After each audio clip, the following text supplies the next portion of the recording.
nonton di rumah ataupun yang di luar sana, ataupun yang sedang tengok channel saya ni, ada ni yang tengok ni, apa-apa pun saya ucapkan ribuan terima kasih. Mana kamera ni? Kat sini hilang lagi kamera ni. Allahu Akbar. Semua saya nak ingatkan, sebelum nak tonton, sebelum nak melihat, ringan-ringankan tangan tu. Subscribe. Sebenarnya saya pun belum tengok lagi. Jom kita tengok sama-sama.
Bismillahirrahmanirrahim.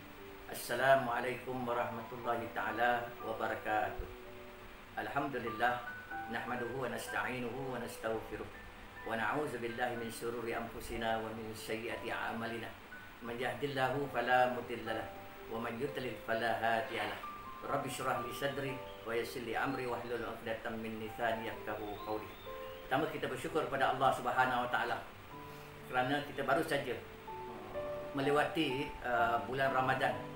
Kewajarannya kita rasa terih kerana kepemergiannya Ramadan. Kadang-kadang kita terfikir apa mungkin kita dapat bertemu lagi Ramadan pada tahun-tahun akan datang. Saya berdoa mudah-mudahan saya, Zizi dan semua mereka yang ada di luar sana akan bertemu lagi dengan Ramadan lagi dan lagi. Dan kini kita sedang meraihkan Syawal. Diam tak diam kita dah masuk hari yang kelima. Dan ia sangat berbeza kalau kita melihatkan, kalau bulan Ramadan, orang sambut Ramadan dengan melafazkan kalimah marhaban ya Ramadan, gitu kan? Tapi bukan Syawal. Tidak pula kita dengar orang melafazkan marhaban ya Syawal. Walau bagaimanapun, kalau kita perhatikan, Syawal juga bulan istimewa. Dia memiliki keutamaan. Inilah di antara keutamaan yang berlaku di bulan Syawal. Yang pertama iaitu bulan disebut bulan takbir, di mana pada tanggal 1 Syawal seluruh manusia, seluruh dunia pada malam hari raya itu akan melafazkan kalimah yang cukup besar, iaitu kalimah kemenangan yang disebut takbir hari raya. Secara simboliknya ia cukup besar kerana sepanjang sebulan kita berpuasa, menahan, melawan nafsu daripada perkara-perkara yang membatalkan ataupun mungkin mengurangkan pahala puasa. Kerana dalam bulan Ramadan, kita perlu ingat, hanya syaitan saja yang dibelenggu, tapi tidak hawa nafsu. Maknanya kita telah berjaya melawan hawa nafsu dan akhirnya kita telah melengkapkan puasa itu selama sebulan. Oleh yang demikian, berkumandanglah takbir. Ia merupakan ungkapan rasa syukur, bukan Abdul Syukur. Atas apa? Atas keberhasilan ibadah Ramadan selama sebulan. Kemenangan yang diraihkan itu tidak akan tercapai kecuali dengan pertolongan yang maha besar Allah Subhanahu wa taala. Oleh sebab itu, kenapa kita bertakbir, kita berzikir, kita bertahmid dan kita bertasbih. Allah datangkan dalam satu ayat, a'udzubillahi minasyaitonirrajim, walitukabbirullaha ala ma hadakum wa la'allakum tashkurun. Dan agar kamu membesarkan Allah Subhanahu wa taala atas petunjuk yang ia berikan kepada kamu dan agar kamu bersyukur. Surah Al-Baqarah ayat 185. Lantaran apa yang kita buat, maka kita pun melafazkanlah takbir yang mulia, Allahu Akbar, Allahu Akbar, Allahu Akbar, walillahil hamd. Itu sebab di ayat di akhir terjemahan takbir raya itu, tiada Tuhan selain Allah dan kami tidak menyembah selain kepadanya dengan memurnikan agama Islam. Meskipun orang kafir, munafik dan musyrik membencinya. Tiada Tuhan selain Allah dengan keesaannya. Dia menepati janji, menolong hambanya dan memuliakan bala tenteranya serta melarikan musuhnya dengan keesaannya. Tiada Tuhan selain Allah. Allah Maha Besar, Allah Maha Besar, Allah Maha Besar. Segala puji bagi Allah. Simboliknya, kita melafazkan takbir hari raya itu untuk kita menghadamkan sesuatu, iaitu bila mana kita meraihkan kemenangan, kita tidak lupa dengan Allah Subhanahu Wa Taala, dengan kita meletakkan takbir hari raya itu sebagai tanda rasa syukur di atas kemenangan secara individu maupun secara perkumpulan yang kita lakukan sepanjang bulan Ramadan Al-Mubarak. Wallahu a'lam bishawab.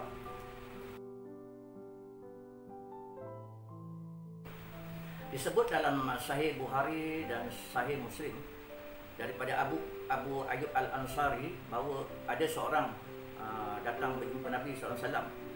Lalu beliau beritahu kepada Nabi sesuatu yang boleh memasukkan beliau ke dalam syurga dan menjauhkan beliau daripada neraka. Lalu Nabi SAW beritahu sesungguhnya dia telah mendapat taufik dan hidayah. Kemudian Nabi tanya lagi, apakah yang engkau tanyakan tadi? Lalu lelaki itu mengulangi perkataan yang disebutkan tadi. Setelah itu Nabi SAW bersabda, jika engkau beribadah kepada Allah dan tidak menyekutukannya dari sesuatu dan menjaga salat, membayar zakat dan engkau menyambung silaturahmi, setelah orang itu pergi, Nabi SAW lalu bagi tahu pada para sahabat ketika itu, jika dia melaksanakan apa yang dilakukan dengan perintah Allah SWT, maka dia akan masuk syurga Allah SWT. Itu yang pertama yang boleh kita amalkan sepanjang bulan Syawal ini. Yang kedua, bulan yang disebut bulan silaturahmi. Dibandingkan dengan bulan-bulan yang lain, pada bulan-bulan inilah umat Islam sangat banyak melakukan amalan silaturahmi. Mulai kembali ke kampung halaman sebagai contoh, yang lepas-lepas lah, saling bermaafan dengan teman atau tetangga, kemudian halal bil halal, kiriman SMS, WhatsApp, telefon dan sebagainya. Betapa Syawal pun menjadi bulan penuh berkah, rahmat dan keampunan Allah SWT, kerana umat Islam menguatkan hubungan silaturahmi dan di samping ukhuwah Islamiah. Walau bagaimanapun, sepanjang tempoh PKPB ini, Perintah Kawalan Pergerakan Bersyarat, antara rentas sempadan balik kampung, maaf, tidak dibenarkan. Pengumuman terus oleh Perdana Menteri Malaysia ke-8 yang kita sayangi, Tan Sri Muhyiddin Yassin. Jangan panik, harap sabar dan bertenang. Wira dan wirawati Barisan Hadapan sedang berusaha sebaik sedaya mampu. Makanya kita mulakan dengan norma-norma baru, iaitu ikut SOP yang telah ditetapkan.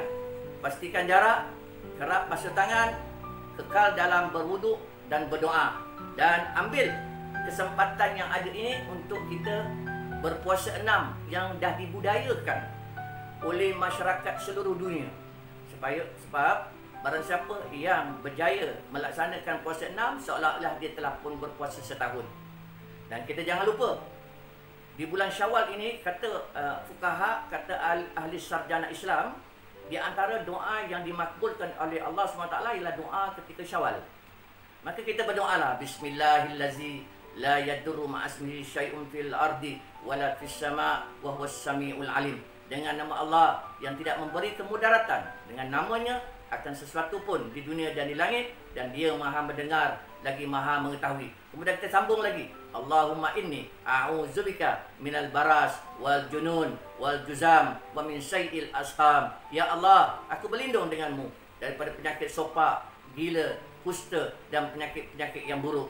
Riwayat Abu Daud. Mudah-mudahan dengan doa-doa yang kita panjatkan kepada Allah Subhanahu Wa Taala menjadi asbab terangkat wabak COVID-19. Hashtag duduk di rumah, kita teguh, kita menang, komunikasi kita. Wallahu a'lam bishawab.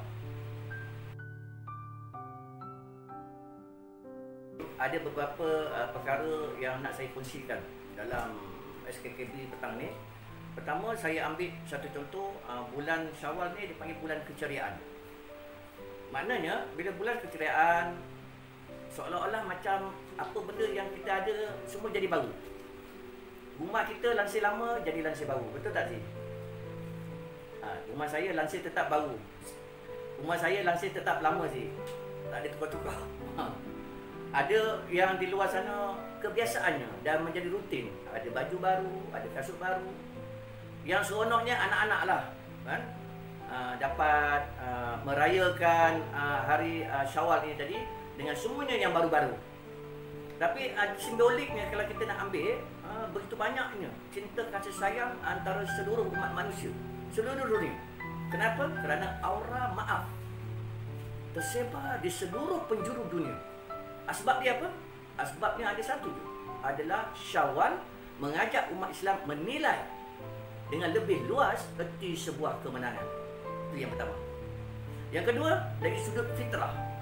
Kalau kita perhatikan, Syawal ialah bulan kembalinya umat Islam kepada fitrahnya yang asal, yang tidak berdosa. Bila mana dia melakukan amal ibadat di bulan Ramadan, maka dah hapus dah dosa dia. Maka pada tanggal Syawal yang pertama tadi, maka semua dah boleh makan sama-sama, pagi dah boleh makan dan sebagainya. Tapi itu sebab dalam usul fiqh, dalam fiqh munakahat dan sebagainya, dia diterangkan pada 1 Syawal diharamkan kita berpuasa. Tak boleh berpuasa. Sebab itu adalah hari yang mana kita nak meraihkan satu kemenangan yang sangat besar. Ketika di bulan puasa kita telah berjaya melawan hawa nafsu yang mengongkong diri kita ketika kita menjalani ibadat puasa.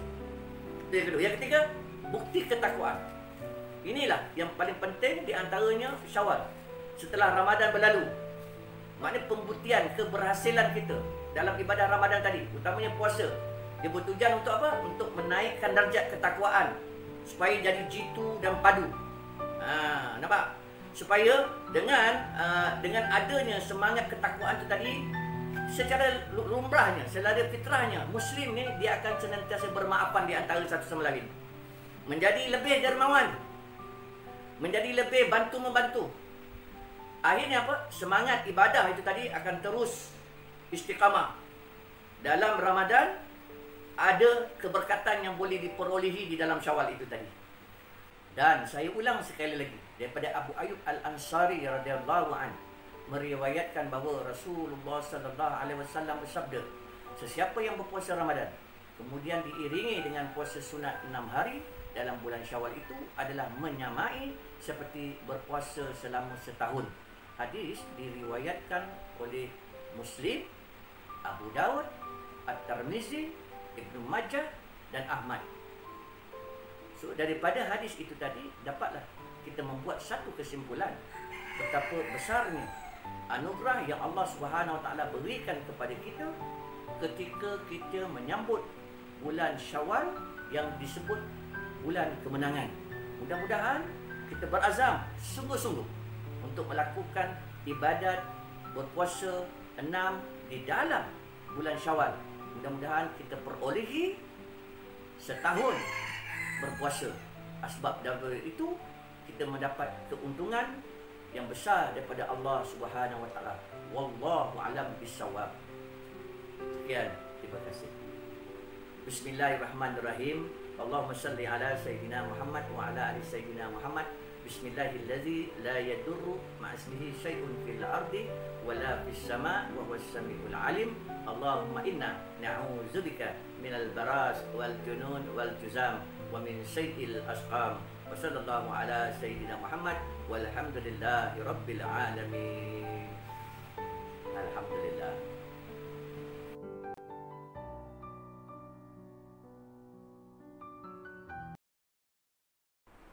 Alhamdulillah, selesai tadi saya menonton rakaman itu. Dan pada yang belum menonton, pergilah tonton. Dan kepada yang dah menonton, saya ucapkan terima kasih. Dan kepada yang suka rakaman yang dah ditonton tadi, jangan lupa komen di ruangan komen. Kalau ada tajuk, sila letakkan tajuk. InsyaAllah akan saya kupas di ruangan yang akan datang. Jangan lupa like, share, subscribe. Kita jumpa hari Khamis 3 petang. Assalamualaikum.